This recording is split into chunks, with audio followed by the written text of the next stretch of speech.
So, I wanted to ask you real quick, how long have you been doing real estate? I have been doing real estate. I'm coming up to 4 years now, and I've had a really successful start. I started during the pandemic, which was really crazy times.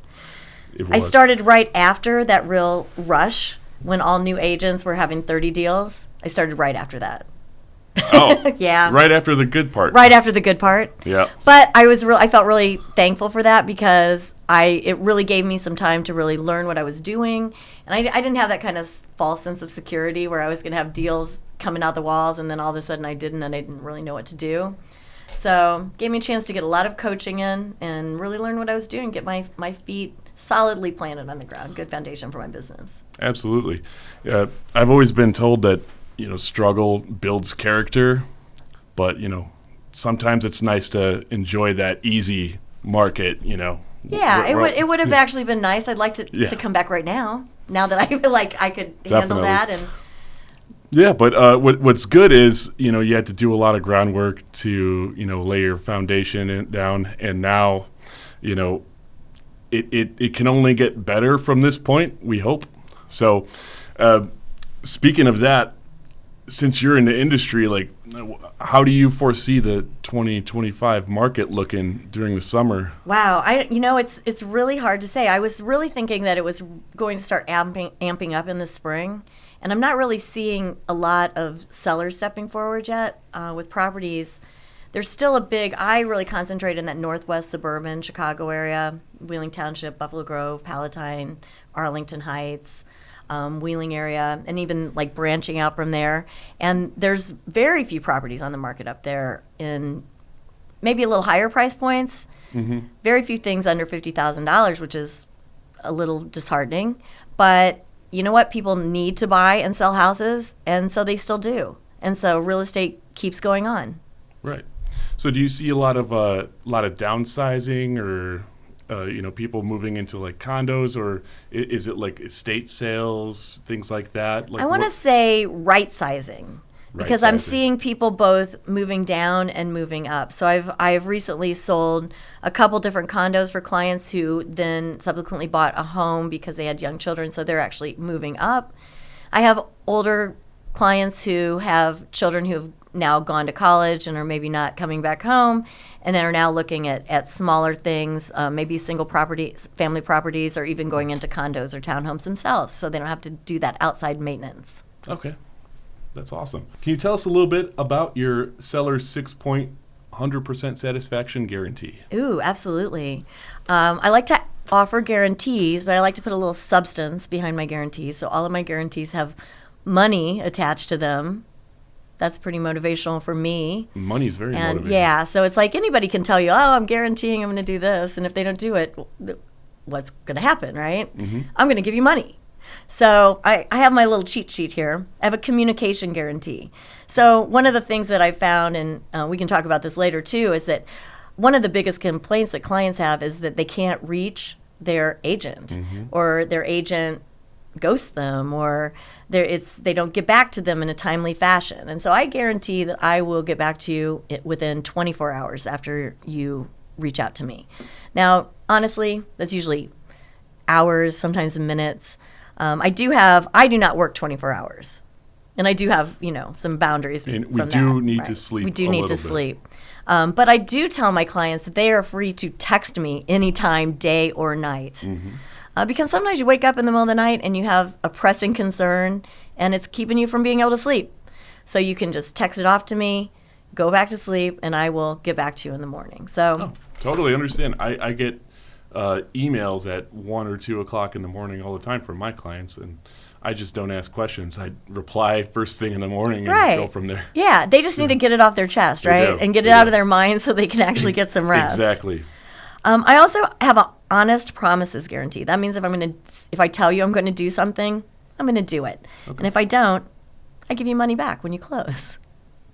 I have a reality-based selling price range. Mm-hmm. So I don't just look at comparative properties. I look at the market as being competitive. So I actually go back 2 years. I look at appreciation for your area. I really looked at a lot of different factors to come up with the best and most honest price range for you, so that we are really guaranteed to sell your home really in that price range. I also give you a reality-based timeline. So I tell you in advance what our timeline looks like, and I'm very honest about things. So I'm not going to tell you we're going to be able to list your house in a week if you still need to paint it and clean it out and everything. Like, I really try, and I work with you. I work with you to get things done. Right, so my right. sellers, like, I am over at their house, boots on the ground, helping them get stuff ready if they need and want me to do that. And I even wrote my husband into doing that. That's what husbands are for. Right? I want him to retire and come work with me. So I don't know if this is the right approach. Maybe need to rethink my approach on that. But he's a very good worker bee. I also have a qualified buyer's guarantee. So if an offer comes into my sellers, I make sure that I've actually contacted the loan officers. I know that their financing is good and strong and everything prior to us looking at these offers and accepting one, because there's nothing worse than accepting an offer and then finding out that it really didn't have financing, and now you've lost your opportunity on these other offers. Right. And I give you a 100% cancellation guarantee. So if you don't like working with me, you don't have to. You can rip up your contract and we'll go our separate ways. Perfect. Well, that sounds like a great plan. And speaking of plans, what advice do you have with dealing with home buyers given, this new structure with realtor commissions on the buy side? That's been a really interesting thing with that. And a lot of people have a lot of questions about that. I've actually made some really good guides for both buyers and sellers that explains the rule changes with the National Association of Realtors and how that impacts compensations for buyers and sellers agents. But as a seller's agent, or any agent, always compensations have been negotiable. Like, that's always been a negotiated thing. And those funds always come out of the transaction. Right. So it kind of has changed on the outward appearance of things, but really the money's still coming from the same place, and it's just the way that it looks, right? So if you have a seller who is not offering any compensation to a buyer's agent, which they certainly have that right to do, they will not charge quite as much for their home, because that buyer is going to need to pay that compensation where that normally would have been worked into the price of the house, right? So it's just a matter of really trying to sit down and making sure that all parties really understand. I think it's to the benefit of the seller to offer a compensation to a buyer's agent, because I don't want to say it's the way it's been done, but it really still comes out of that, and it takes out one more factor or term. And it's really up to them what they want to offer. There's no set in stone amount, but that is a negotiation factor. So when we get in a contract, the agent who's representing the buyer is going to have some sort of compensation they're asking for. And we can agree to that, or we cannot agree to that. Very good. Just a term like anything else. Exactly. There just needs to be a little bit more open discussion about it up front, which people are not used to. Right. Asking it's not the difficult as ambiguous questions as it was. Yeah, we have to be very open about it. And I think that everybody knows that agents also have to eat food. Yeah. And have places to live. So I don't think anybody wants to deny us getting paid. Exactly. So I think that, it's something that everybody expects. People have jobs, and we get paid to do them. So right. Not to mention, it gives you an opportunity to explain your value to the transaction, because you guys you manage the whole transaction too. You guys are like the quarterback of the deal. You're delegating, duties and, checking in on all the parties and making sure everyone's, on the same page. So, there's a lot of moving parts in a transaction, and if one of those parts fails, then the whole thing comes undone. So Absolutely. It really is a high stress, a lot of work Lots situation. of cogs going around in those wheels. A lot of phone calls. And honestly, a seller, I can only speak for myself, but as a seller's agent, the compensation that my sellers are paying me from the close of their transaction, I've actually pre-spent a lot of that money. That's where my marketing, I do professional pictures and videos and staging and advertising, and all that money comes out of my compensation, but I've paid for it in advance. That's right. and all that stuff is not cheap.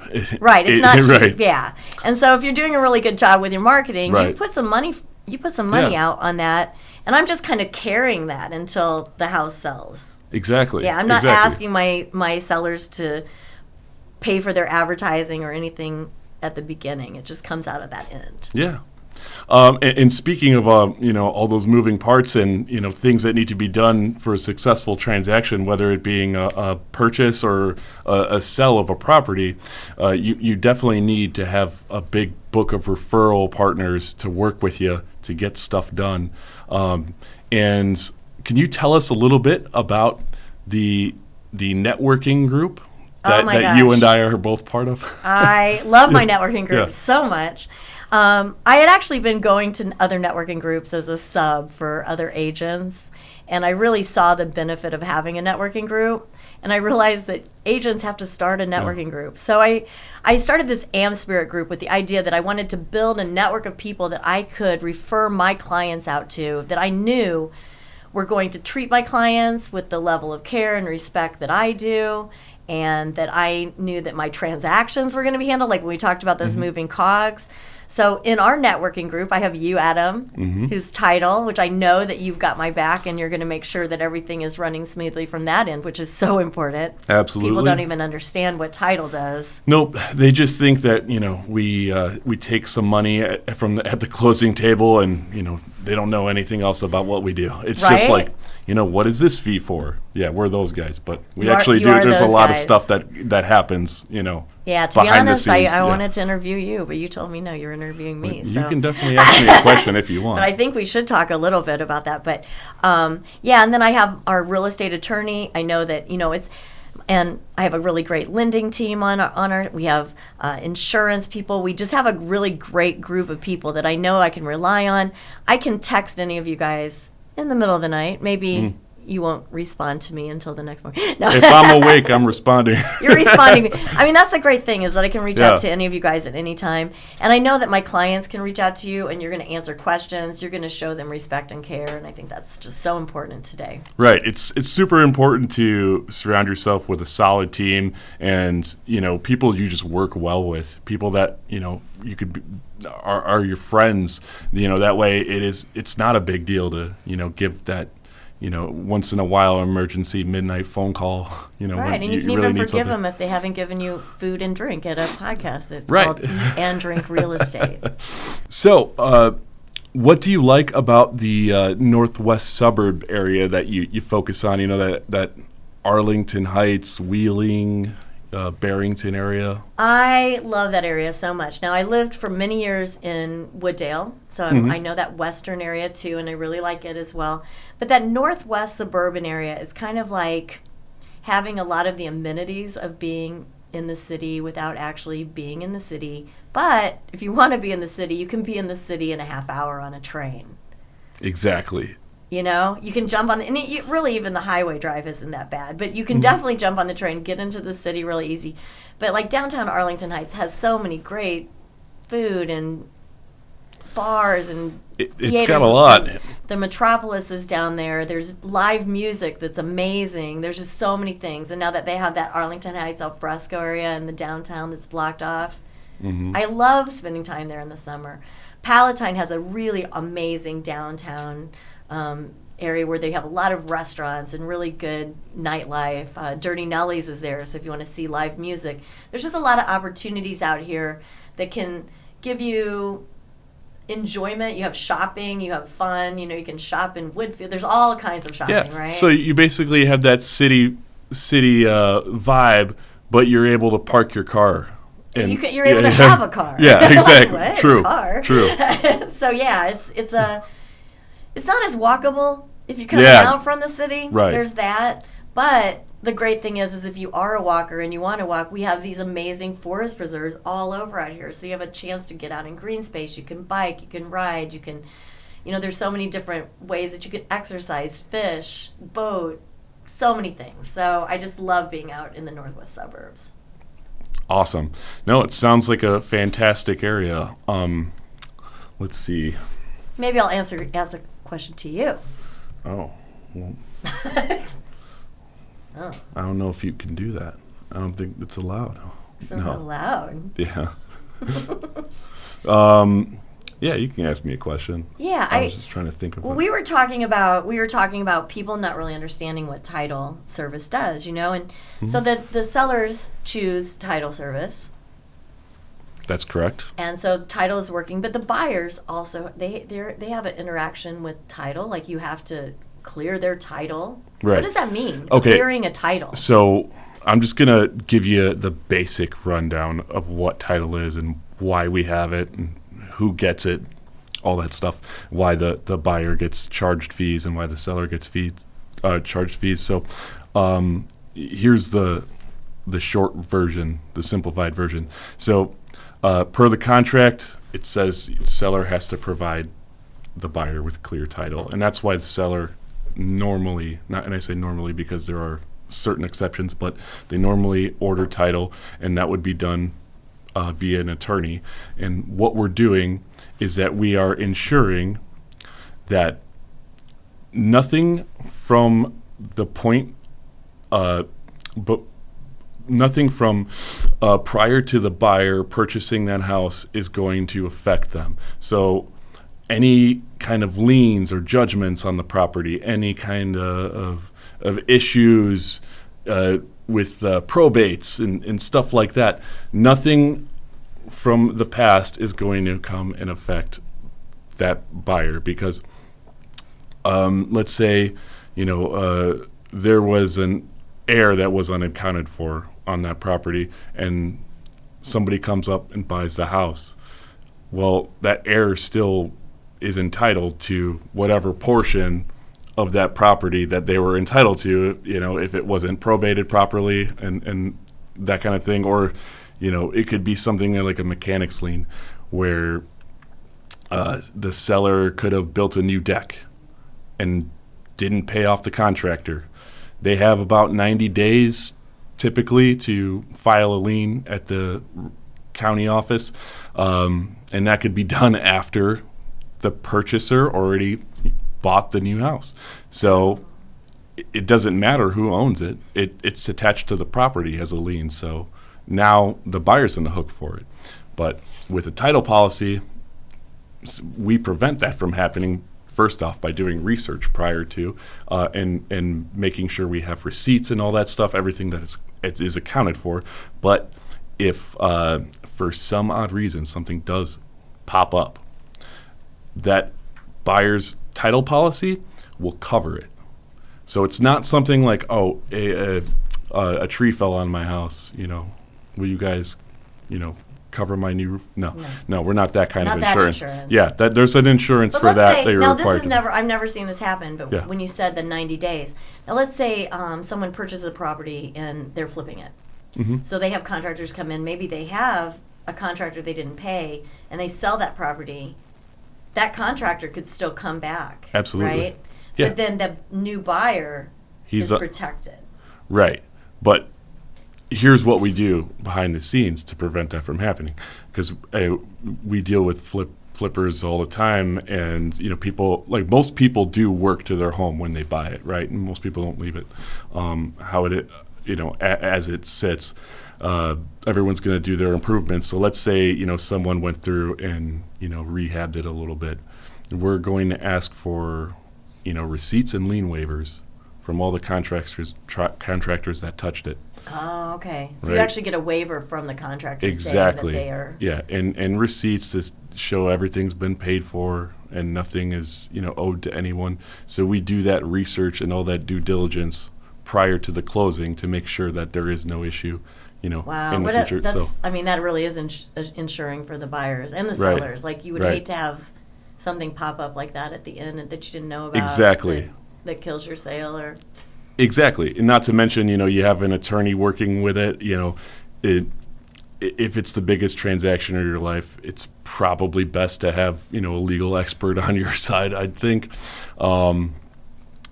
navigating all those fine intricacies of title and. Well, Illinois is an attorney state for real estate, so real estate agents don't do legal things. They can in some other states. but not in Illinois. And I feel really great that I do not have to have that responsibility. Right. And that I have a great legal team and I have a great title team that's able to take care of those things, and I can trust you guys to get Absolutely. all that done. No, that's what real estate is about, having that solid team, because it's a referral business. And, if anybody screws up, everybody gets blamed. And the broker, as the face of the transaction, you're the first one to go down usually. Yes, Right. That's why I did the referral group, so that I can Right. have good people to refer Right. to. I actually know who I'm referring to. Exactly. If you handpick them, Yep. you know it's going to go right. Yep, you got to get to know people. You got to earn their trust, and all that, because more often than not, if you don't know who you're working with, it's gonna probably end poorly if you don't have a process flow with them. Yeah, absolutely. And honestly, I have more of a relationship with my clients. Like, some agents are a little more transactional, which is fine. I'm a very relationship-driven person. I was a teacher for a long time, and Oh, you were a teacher. How long? I was. How long did you teach? This is really funny. My background is in sales and marketing, and then I spent the last 25 years teaching for a creative movement company, teaching children 5 and under. What's creative movement? It's kind of like pre-dance. So I'm teaching gross motor, fine motor, listing following instructions, that sort of thing. And it's really great. I teach right here in Glen Ellen, actually, at the Glen Ellen Park District. Oh, that's Just on Main fantastic. Street. I've actually been there for 25 years, believe it or not. Wow. And I've even sold some homes for some of my families, because the parents come to my class with their children and do my class with me. So I think it's kind of like it's really my exercise class now and my therapy, because like working with children sort of resets your brain. Absolutely. But it's made me more creative than I was just as a business person, and being in sales and marketing. I'm much more of a think out of the box person than I used to be. Absolutely. Because I'm keeping up with little kids. Yeah. Right? Right. And they're all over the place, and they're at their most creative, at the most creative point in their lives. So, and then you're doing something like creative movement. So your brain's already kind of like going in different places, breaking the monotony of like the everyday grind and the hustle of like being in an office and then being on phone calls and out there and working. Exactly. So I could definitely see and how it's, that. real estate is, real estate is not that much difference than teaching young children how to jump around. There's so much education. I'm not going to disagree. It's sometimes seems really complicated, right? Like teaching a 2-year-old how to frog hop can seem really complicated. I mean, it sounds easier said than done. Right. Teaching helping someone sell their home that hasn't sold a home for 20 years, kind of complicated. Things have changed, even if they've done it before. And so I feel that my background has afforded me a level of patience and understanding, an ability to explain things at lots of different levels, and just be a good support for people. And I'm really happy to say that I've become personal friends with most of my clients and have remained in contact with them after their sale or their purchase, because you spend a lot of time with them. Right. And so I feel like we've gotten to know each other really well, and so it's great having that ongoing relationship with my clients. And one of the things that makes sure that I can do that is making sure that the people that I'm referring them out to are treating them the way that I want them to, and that everything's going just as smooth as I promised. Because if you mess up, I got to give them money. That's true. Realistic That's promises. why I don't make mistakes. Don't make mistakes. I come and get it from you. If you can find me. No. But I definitely agree. I've always looked at, this business is definitely a long-term relationship business. This is not like, car sales or something like that where, you're just going to get the deal and then get them out of here. No, this is very long-term, so... it really is. And I even offer we went over my 6-part seller guarantee. I offer a guarantee to my home buyers. Really? Yeah. Tell us about that. So if you purchase a home with me, and within that first year, sometimes I would extend it to 18 months, really, if you ask me to. For then that first year to 18 months, if you find that you just do not think you made the right choice with that house that you bought, as long as you purchase another home with me, I will sell your home with no seller side compensation for the actual personal compensation. So you still have to pay for your marketing, but you wouldn't owe me anything. I will sell it for you for free. Wow. I call it your love your home guarantee. Wow. Okay. Now, I've been lucky that I've never had, because I try to be really choosy for my clients and very honest, right? So when I do get a home, so far everyone has been really happy, and I've never had to sell a home for free. But I totally would. Awesome. I want you to feel good about what you're doing, and it just gives you that little extra peace of mind. Okay. No, that's fantastic. I'm definitely buying my new house from you. Yes, please do. Yeah. You should. So, what advice would you give, a family looking to purchase their first home right now? A family purchasing their first home, you want to really narrow down what you want. Mm-hmm. Really make a list of and have your top 3 things, the non-negotiable things that you need for your house. Then your want list, like the things that you would really like to have, but maybe you don't need as much. Then also know exactly what you don't want. So this is going to help your agent steer properties to you. I don't want to use this word steer because that's bad, but they'll help you find properties that fit what you want and keep you away from properties that don't fit those needs. So it saves you time also. Also, you want to make sure that you understand that finding a house that has 80% of what you want is great. That is a great house. And if you find a house that checks 80% of your boxes, then you should probably make an offer on that house. You don't really even see that on TV. I mean, 80% is pretty I mean, rare. that's huge. Yeah. That's like a perfect house, honestly. Right. You're not going to find your 100% house, sometimes even if you build your house. Right. Now, if you're asking for more than 80%, you better have so get that 80%. And if it has your top 3 and you have that 80%, go for it. Yeah. And know that the market is competitive. Very. And so coming in at a lowball offer, unless, listen to your agent, and if you need to go high, you need to figure out what point would you be really sad if you lost that house? What is the most you would be willing to spend? You don't always have to offer that right away, but know that number. Right. So that you have some flexibility and you know what you can do. Because you need to jump on things. And we're still in multiple offers. 100% agree. And I remember learning this when I was purchasing my first home. A slightly higher of an offer doesn't actually affect your monthly payment as much as you would think it. I mean, sometimes dollars, like a few dollars, like it's because it's spread over 30 years. Right. So $10,000 could be, like an extra $30. Right. Yeah, it's really not as much as you would think. So you sit down, get that net sheet out, figure out what you can afford, and really be as aggressive as possible. And sellers need to price their houses realistically. Right. You can always have aspirational pricing, and you're going to really cut down the eyes that see your property. Price correctly within the range that your house is worth. Mm-hmm. And if you do that, you're going to end up with multiple offers.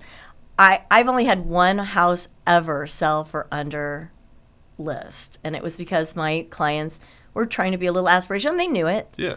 They knew they were taking a few chances there. Sure. My houses sell at an average of 106% of list. It's because we price it right and we create a lot of interest. I think that's very important. Mm-hmm. So hypothetically, like if I'm thinking about selling my house right now, what are some tips or some advice you'd have for me? Well, if you're thinking about selling your house right now and you're planning on moving in the area, the first thing I would tell you to do is start looking at homes. Mm-hmm. Because that's going to be a harder thing than selling your home. Your home will sell in a hot second. Okay, almost in any condition. It's going to depend on, the condition for the money you get. So I can't stay in your basement until I find a house? You could maybe. You don't have a basement guarantee? I don't have actually. Let me see. I would actually like to have like a tiny home in my backyard, but I do not have that tiny home yet. So no basement staying for you. But yeah, and then just start getting things ready. You want to make sure that your home is clean, as clean as possible. Like hire someone to come in and clean. Paint. freshening the paint, cleaning your carpet, just making it look good, and depersonalizing, which it takes a while. Mm-hmm. If you're moving out of a house that you've been in a long time, start packing stuff up that is off season. We're in the summer. Pack up your Christmas stuff and put it in a storage unit. Like, get that stuff out, because the less items you have in the house, the bigger your house looks. Right. The more appealing it is to people. I remember house hunting, a few years back, and I went inside this one property, and they definitely didn't depersonalize. They left up all their clown paintings and all their clown figurines, and it kind of threw off the vibe for that me. Can really be creepy for people. Yeah. No offense to anyone who likes clowns. But not that everybody doesn't love clowns. Right. Clowns Stephen are great. King. Right. Yeah. But, other than that. But that might really. lose a couple offers that way. I've gone into homes to show that have had just beautiful family pictures, like beautiful families. Right. But then my client is like, wow, they have a really attractive family. That's not actually because now they've put that family in this home. Right. And they're not putting themselves in this home, right? Right. Like, you want to depersonalize it enough that they're seeing themselves there. Exactly. That's a great idea. I've seen all kinds of really crazy stuff that sellers do, including an 8-person hookah sitting in the living room. Okay. That's cool. It's just a thing. And the person was like, do you think they hookah here all the time? It was a deterrent. Right. There's just things. Like, it's not. Something really there was easy. No odor or anything in the house. Put the hookah away for the show. Just put it away for the showings. Like, right. Seriously, just take your stuff, put it away,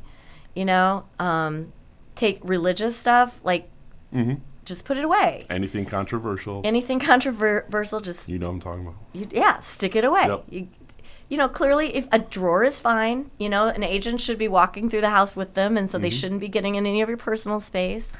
Garages, we consider garages, a free-for-all. So we're like, anything that's stored in a garage, we're like, sure. They're trying to move, and they're moving it out of the house. So, pack it up, get it out. Yeah. Price it right, clean it up. Tell me what kind of marketing you do. So when I'm selling a house, first off, we do go in and we make sure that the house is ready for pictures. Mm-hmm. I do professional pictures on all homes. I am a professional realtor. Mm-hmm. I'm not a professional photographer. I do have an iPhone with a great camera. I do not use that to take pictures that I post on MLS. Right. I do walk through the house with the photographer as we're doing it, and we move things. We make sure that everything is staged correctly, that there's nothing hanging over a shower rod, or I think we've probably all seen some pictures like that online. Right. So you have your professional pictures. I will do professional staging or virtual staging for pictures. This will give people an idea of how furniture will fit into rooms, that sort of thing. I do videography, so we'll do video walkthroughs of the property, as well as drone footage and drone photos, so that people can see where it is located. Mm-hmm. In my marketing, I also give school information, neighborhood information, anything that's going to support the quality of the listing and bring more interest to it. I love to do a couple-day open house, just to get people in. Right. There's definitely a FOMO, and people go, oh, do open houses really work? Yeah, sometimes they do. Sometimes you get a buyer off the open house. But just the fact that you have so many people makes even people who aren't at the open house kind of have a fear like, oh my God, they had a 2-day open house, I'm going to lose out. And so they get over it. Like, it really creates I definitely see how that, could be a deterrent to some people, but I can attest that it does work. It does, because if you have a house you like, you saw those pictures, you're going to get your butt over there on a Saturday night if they're doing a Saturday and Sunday open house, and you're afraid you're going to miss out, right? Right. I also do, if I do an open house, and that's totally up to the client, I do 100-house circle around that property with like a nosy neighbor flyer, like come and check it out, like see, because a lot of people would like to choose their new neighbors. They may have friends that want to move into the area or family that needs to move closer. That's a great point. And they'll miss out because they're not on MLS or on Zillow looking at homes. And all of a sudden there's a sign up and then it's sold in 4 days and they're like, wait, my cousin needed a house, you know? Right. So it gives them a chance to be like, wait, I have some family or some friends that I would love to have as my neighbors. Oh, that's a fantastic Right? point. Yeah, I didn't even think about Yeah, that. so I do that. And then I also do your traditional stuff. So I do your postcard mailers and those type of things too. Yep. But I really find that mixture of internet advertising, which I do very targeted internet advertising, along with the videos. I have a YouTube channel, all of that, word of mouth, the nosy neighbors, as well as my mailers really create a nice combination of both traditional and internet, more modern, updated marketing. That's fantastic. So you're a listing expert. I am a listing expert. Fantastic. I am. And I write a really amazing description as well. What kind of programs or charities, some things like that, are you a part of? Well, I have this really great thing going on this year. Now, we talked about the company that I work for, Rockin' Kids, that I'm teaching the creative movement programs for. But the founder and the director of that company started a non-for-profit. This non-for-profit is called Music for the Ages. Now, this was kind of a dream of hers for many years. And what we're doing is that we're taking our Kid Rock families, the Rockin' Kids families that see us at the park districts and things, as well as just community members, families with children. And we're doing these children's programs in nursing homes and memory care facilities. It's not like a show, like somebody comes in and performs for the elderly. We're playing with them. So I was just at an event yesterday over in Schaumburg, and we are playing keepy uppy with balloons with the old people. They have flowers, they're popping bubbles. The children are handing instruments to the seniors. Yeah. And it's like I think the director honestly was tearing up and said that some of these people, one guy actually said yesterday that was the most fun he'd had in 60 years. That's fantastic. So I'm really lucky because I'm able to be a volunteer leader for this program also. So I get to go into some of these nursing homes and facilitate these programs. But from my real estate standpoint, every home that I close, whether it's a buyer or seller, I'm making a charitable donation to Music for the Ages to help kick them off and bring them into allow them to be able to go into more memory care centers and more nursing homes to offer this really incredible program. Now, they do offer 2 absolutely for free to any center that reaches out to them. Isn't that crazy? That's amazing. I know. I love it. So, and they have insurance. There's fees, right? Yeah. So this helps them cover some of those fees and allows them to do these 2 complementary programs for in these centers. Just to introduce the program and just see how things like it. So it's a really great opportunity for me, and I'm really happy to be able to give back through my real estate to such a great charitable organization. Well, that's amazing. Thank you so much for that, Mari. That's really awesome. Yeah, and if anybody knows any, like a memory care center or a nursing home that they would like to have us come into, have Music for the Ages come into, they can reach out to me at the number that you're leaving in my contact information. And I would be more than happy to connect them. Fantastic. So how can I reach you? You can reach me by calling me or texting me at 630-267-1808. You can email me at that's Mari, M-A-R-I, .L, as in Louise, .vanmeter, what you drive, where you park it, at Gmail. Yeah, gmail.com. Slick. And I would love to talk to you anytime. Well, fantastic. We'll include a link to her contact information in the video in case you need to get in touch with Mari. But thank you very much for coming down. I really appreciated you being on today. Thank you for having me.